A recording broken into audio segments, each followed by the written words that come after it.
Welcome back to the 5 Star Moms channel. How have you been this last week? It is Easter period. I hope you guys are taking some time to chill out. Tomorrow is going to be Monday. That's going to be the last day you have to rest. So please rest and make sure you have some time with your loved ones, your family, me time, whatever it is. FK is saying hi and welcome back. Today's episode, we're going to be talking about 5 things I wish I knew before I had my first child. Hey, that's the topic of discussion that we can never exhaust. I mean, if I say this week we're saying 5 things I wish I knew, the next 5 things next week, if we decide to take the 5 things, would totally be different. So I want to hear in the comment section before I even start, what are the 5 things you wish you knew, or maybe one of the things that you wish you knew before you had your first child. So the first thing I was talking about would be to cherish the quiet moments. I mean, if we were aware that a child comes with a lot of noise, we probably would have cherished a lot of quiet moments that we had before childbirth. But it is actually not what it is, but as I said, it is what it is, because a lot of times we are always not happy when everything just seems to go quiet, and that is not supposed to be the case. What should happen is that when you have quiet moments before you become ill, I just hope that you already do not have your first child, but if you do, it is just something we're going to talk about and laugh about, because it's worth laughing about, right? So you have to be able to cherish quiet moments. Cherish quiet moments. Well, we wish that we had done that, but now we can't really talk about cherishing quiet moments, because having a child comes with a lot of automatic noise. There's a lot of hustling and buzzing, a lot of joy in the environment, and which is also very good for us as moms. I mean, quiet moments can never be overemphasized. The second one will be hosting a nursery. That one, they did not tell us, and they did not tell us in time. A lot of us bought things that we would never use. Like, is a total waste. Is a slap on our finances because we're not told. So today you see these videos, oh, you need to buy this electric cord that moves your child from the bedroom to the sitting room, when all you just need, my sister, is a cord that can stay in one position. Maybe wants to sleep and you put the baby in it, but because you were taught otherwise, or you are saying this is fancy, I like to have this for my child, it's my first child though, so I must prepare. Well, we wasted a lot of money, but now we know better, and now we'll do better. Thankfully, when we're having the second child, the third child, the fourth, if you wish to, you wouldn't have to replicate in making a lot of purchases. You can always use what you use for your first child. So yes. um I mean, okay, yeah. So someone said here that fancy diaper bins. I mean, who needs that? All you just need to trash the diaper, right? You don't need a fancy diaper bin. That is not as important.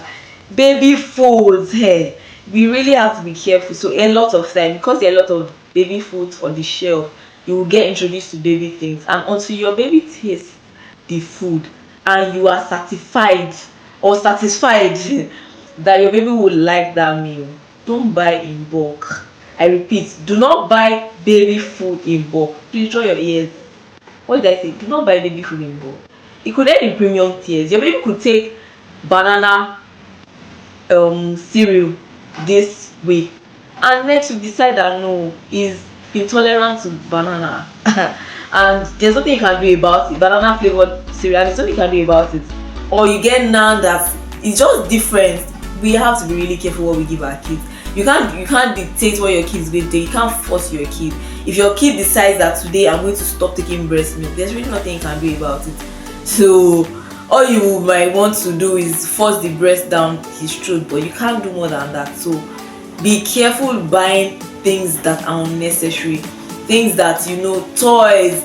You can buy basic toys, have a nursery, have a toy room, which is good to help the mental health or mental development of your child.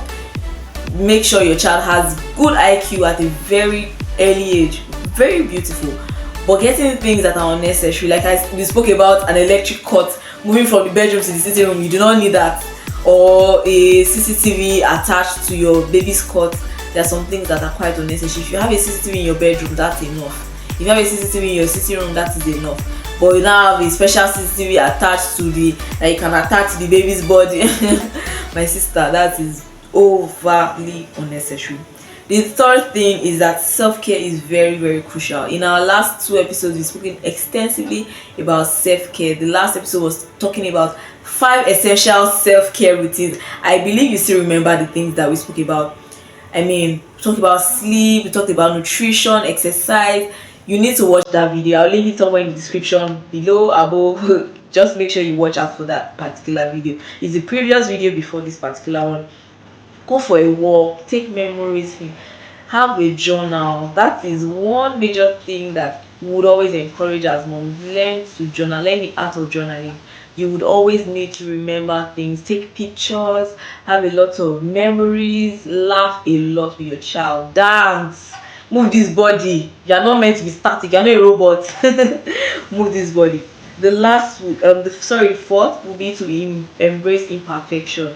There's always a tendency as women, as a mom, to want to do things perfectly. Oh, I placed that spoon there, you shouldn't have taken it away from there. No, don't be too rigid. Don't become so by the book that you are not loved. That's not what you want for your partner, that's not what you want for your kids. Make sure you are as flexible as possible. Are we saying be disorganized? Definitely not. Am I saying that because you are now a mom, you should not care whether the diaper is properly trashed or whether the floor is neat? There will be days where for instance, you've mopped the floor, and because your baby is crawling, you are being careful, yes, that baby doesn't have germs in his body, right? But there are some days that you're like, God, you're the one keeping this baby, so let's just leave it at that and move on with our lives. Embrace chaos, focus on creating these two memories. I mean, what your child, people do not remember how much you know, or they do not care. There's a particular statement, I'm going to try to get it now, but they care, they want to know how much you care about them. They do not care how much you know, right? So be caring, be present, embrace the now, embrace the memories. If it means you communicating more often with your babies, with your partner, do so, and do it happily. Let everyone see you and see you as a happy mom, right? And finally, we need to know that every child is different, and it first starts from the pregnancy. Every pregnancy is different. I mean, your first pregnancy could have been stressless, you could have delivered 5 minutes after you strolled in, or probably you drove yourself to the hospital and said, I feel like having this child right now, and you delivered. The second could be different. It could be a cesarean section. Yes, there's a controversial issue between cesarean birth or vaginal birth. We'll talk about that maybe in the next episode or next episode, but we'll talk about that very soon, right? Know that every child is different, and how you bring up that child has to be different. So be calm on yourself. I mean, your first child could be the natural leader, maybe a born leader, maybe not, but because there's a first child, feels like I have to take responsibility for my younger one or my younger ones, and you might feel like she's getting it or he's getting it right. Why is this other one being so complacent? Why doesn't he care about certain things? That you just need to know that every child is different. Yes, so be as flexible and as open-minded as you can be. You're not a soldier that they say go and that's the only thing you hear. No. You are human and you are a woman. So be as flexible, be as caring, be as loving as you can. First to yourself, to your partner, to your kids. Please take note of those things.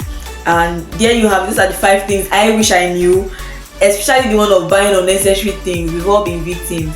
You just keep buying and buying and buying things, and at the end of the day, they're not even things that if you give to somebody, the person would appreciate.